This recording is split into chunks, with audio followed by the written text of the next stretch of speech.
How we doing, my friends? Florida History Hunter back, and we're going to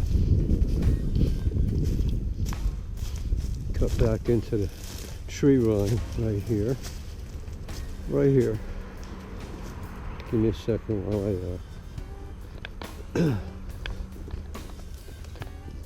free up my hands and get some protection on here while we cut through.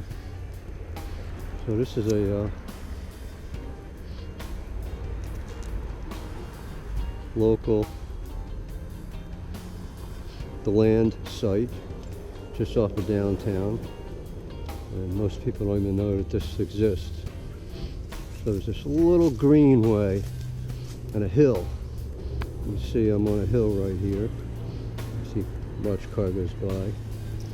We're above it, but it's not very wide.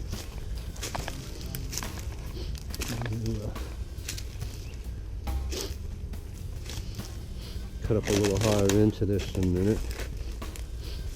See if we can kind of get a feel for how wide this is. So we're at best maybe, and this edge is falling out.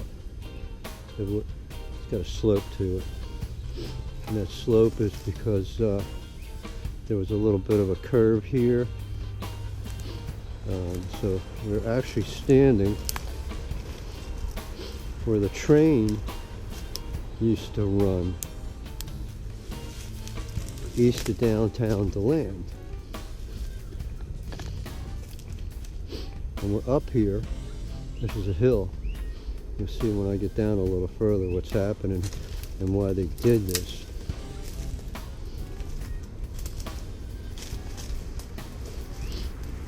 All of this was done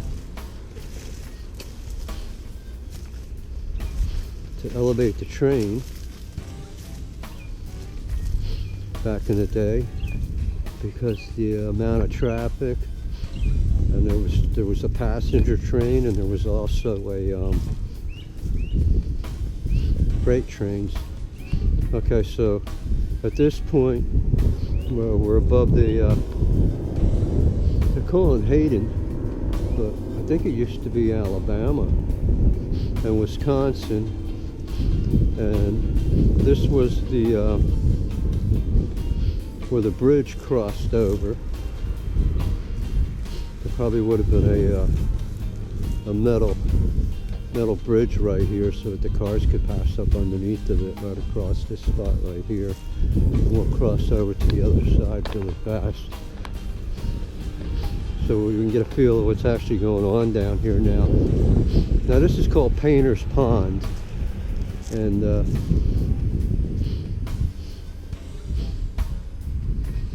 right now it's just a storage pit for the city of DeLand storm runoff. They don't take care of this property whatsoever. And then there's a mural on the wall right here. Rests this wall. And this wall was actually put up to brace the downhill side of the railroad tracks. And there's still evidence of the railroad tracks. Actually, it runs up through this spot right here, and we'll explore that in a minute. So look, you can actually still find brick. See the red brick right there? That's like 1920s or earlier.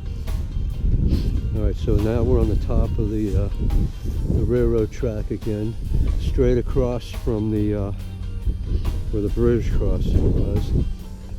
And we're overlooking from up here sort of a valley, and going out in that direction and all the way around through here was known as Red City. And Red City got its name from the paint color. People painted their homes and their fences and stuff in here. So let's back up to Painter's Pond. And why is it called Painter's Pond? Well, Painter, one of the early DeLand businessmen, had a hardware. And I think it was right around here where we're looking. It's probably where the warehouses were. Also, there were people living around the railroad tracks as they did, the people that supported the community, the unsung heroes. Painter also was in the dairy business, so it was Painter hardware and Painter milk. I've actually found pieces and parts of the Painter's milk, and I have found artifacts up here that go back to the very early 1900s. Not too far from here, out that way that we're looking, I found stuff that goes back into the 1800s. And that's stuff that's closer to where the hotel was, the old hotel that was on the corner of Amelia and New York. We'll take, no we're not, but I was going to say I'm going to not go in the woods at the moment because there's people that hang out in there. And again, thanks for watching. Glad that I was able to share a little bit of DeLand local history with you. If you like our content, subscribe to us if you haven't. Tell your friends about us. Click that like button. Thanks for watching.